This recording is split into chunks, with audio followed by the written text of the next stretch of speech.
Hello दोस्तों, welcome to my YouTube channel.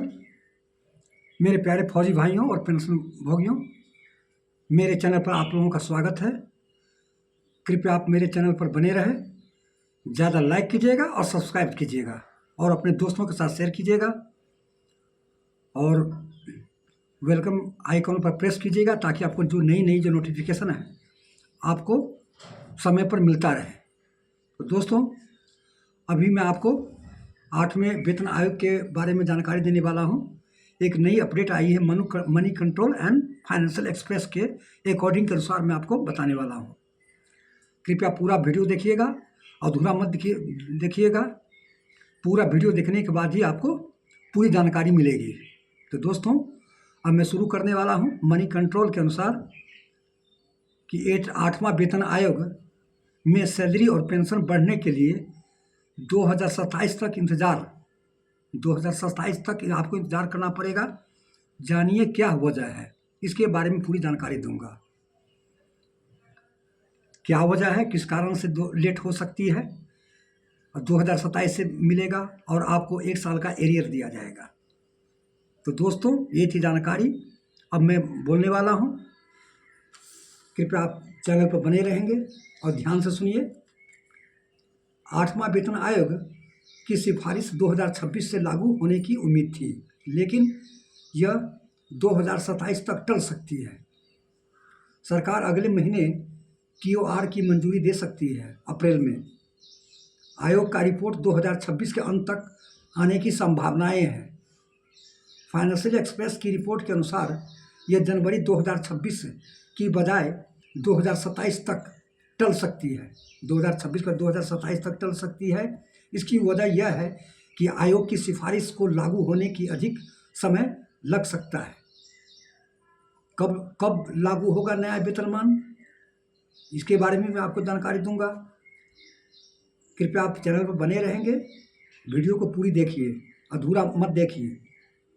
वेतन आयोग का कार्यकाल आधिकारिक रूप से जनवरी 2026 से शुरू होगा,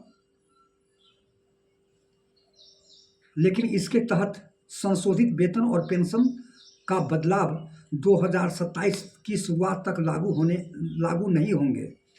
हालांकि जब भी नया वेतनमान लागू होगा, कर्मचारियों और पेंशन भोगियों को 12 महीने का एरियर मिलेगा। आपको जितना भी लेट करें, आपको उतना एरियर आपको 1 जनवरी 2026 से आपको एरियर मिलेगा 12 महीने का।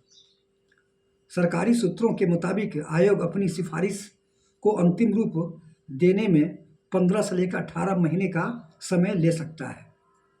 पिछली बार भी 15 से 18 महीने का लिया था, इस बार भी अनुमान लगा रहा है कि हो सकता है कि 15 से 18 महीने के समय ले सकता है आयोग का अंतिम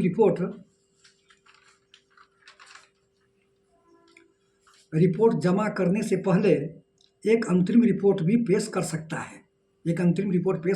है। लेकिन पूरी रिपोर्ट 2026 के अंत तक की आने की संभावना, पूरा जितना भी 2026 के लास्ट नवंबर दिसंबर तक आपका रिपोर्ट आने की संभावनाएं हैं। अब मैं आपको बता रहा हूं कि 8वां वेतन आयोग का गठन कब होगा। रिपोर्ट के अनुसार सरकार अगले महीने 8वें वेतन आयोग के टर्म्स और रेफरेंस टीओआर को मंजूरी दे सकता है। आधिकारिक अधिसूचना जारी की जाएगी। इसके बाद अप्रैल 2025 से आयोग अपना काम शुरू कर देगा। अगले महीने से आयोग अपना काम शुरू कर देगा। सरकार ने कहा था कि आयोग की अधिसूचना, एक अध्यक्ष, 2 सदस्य और समय सीमा पर उचित समय पर फैसला लिया जाएगा। वित्त मंत्री भी संसद में बोली है कि समय सीमा आएगा, उचित समय पर इसका फैसला लिया जाएगा। टीओआर के बाद कैबिनेट को दिया जाएगा। इसके बाद कैबिनेट फैसला लेगी, एक अध्यक्ष और 2 अन्य सदस्य का, चेयरमैन का, और अप्रैल से काम करना शुरू कर देगी आयोग। अब मैं बता रहा हूं कि सरकार के आगे की रणनीति क्या होगी, आगे का भी इसका रणनीति क्या होगी, इसके बारे में भी आपको पूरे बताने वाला हूं। डीओपीटी ने 8वें वेतन आयोग के संदर्भ नियमों को अंतिम रूप देने के लिए जेसीएम के स्टाफ साइड के महासचिव श्री गोपाल मिश्रा के इनपुट मांगे हैं कि पूरे TOR का। अब यह देखना होगा किस की सरकार इन सिफारिशों को कितना लागू करती है। जितना TOR में कम से कम 15 मांगे श्री गोपाल मिश्रा जी TOR में दिए हैं लिख करके। अब सरकार इस पर है कि 15 जो मांगे हैं, 15 मांगे कितनी मांगे सरकार इसको मंजूर करती है और लागू करती है, ये सरकार पर डिपेंड है। और कर्मचारियों की मांगों में कितना ध्यान देती है, इस पर क्या है कि जितने भी मांगे हैं कैबिनेट के पास पहुंचेगा, कैबिनेट इसको समीक्षा करेगा और इस पर कितनी मांगों को मंजूरी दे सकती है, ये सरकार पर डिपेंड है, निर्भर है। तो दोस्तों, 8वें पे कमीशन में क्या बदलाव होगा? अब इसमें बदलाव भी होगा, चेंजिंग होगा, क्या क्या बदलाव होगा, मैं इसके बारे में पूरी जानकारी देने वाला हूं। कृपया आप मेरे चैनल पर बने रहें, पूरी वीडियो देखिएगा, अधूरा मत देखिए, तब आपको सारी नॉलेज, आपको जानकारी होगा 8वें वेतन आयोग के बारे में कि किस कारण से लेट हो सकती है 8वां वेतन आयोग। JCM के स्टाफ साइड TOR के लिए अपनी सिफारिश भेजी है, अपनी सिफारिश भेज दिया है। इसमें सरकारी कर्मचारी और पेंशन भोगियों को वेतन ढांचे और भत्तों और सुविधाओं में बड़े बदलाव की मांग की गई है। जितने भी सरकार के पास जो TOR भेजी है स्टाफ साइड की JCM, उसमें वेतन ढांचे, भत्तों और जितनी भी सुविधाएं हैं सारे लिख करके भेजी है। सरकार ने TOR विषय पर वित्त मंत्रालय को, गृह मंत्रालय को, कार्मिक एवं प्रशिक्षण विभाग DOPT से सुझाव भी मांगा है। जितने भी मंत्रालय है सबसे सरकार TOR का रेफरेंस मांगा है और DOPT क्या करेगा, वित्त मंत्रालय क्या करेगा, कैबिनेट के पास भेजेगा जितनी भी TOR का। उसका फीडिंग भी हो रहा है, शायद हो सकता है कि अगले नेक्स्ट वीक में, अप्रैल के फर्स्ट वीक में आपको चेयरमैन और 2 अन्य सदस्य की घोषणा कर दी जाएगी और अप्रैल से काम करना शुरू कर देगी। तो जितने भी मंत्रालय है सबसे TOR मांगा है और इसके बाद स्टेट गवर्नमेंट से भी TOR मांगा है, जितने भी स्टेट गवर्नमेंट से।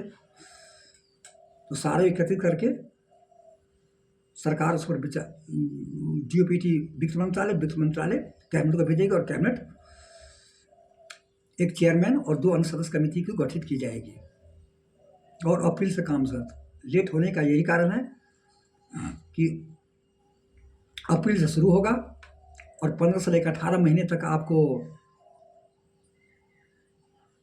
रिपोर्ट देने में समय लग जाएगा। क्या कि पिछले भी 7वें वेतन आयोग में 18 महीने लगा था। इस बार भी हो सकता है कि लेट हो सकती है, लेकिन घबराने वाली बात नहीं है।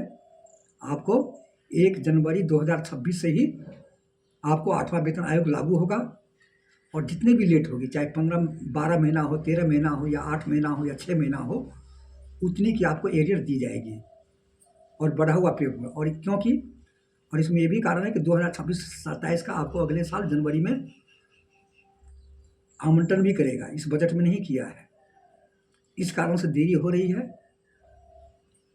तो इसी कारण से मैं आपको दोस्तों सोचा कि क्यों नहीं ये फाइनेंशियल एस्पेक्ट्स और मनी कंट्रोल के अनुसार मैं आपको सारी जानकारी दे रहा हूँ, ऑथेंटिक जानकारी है।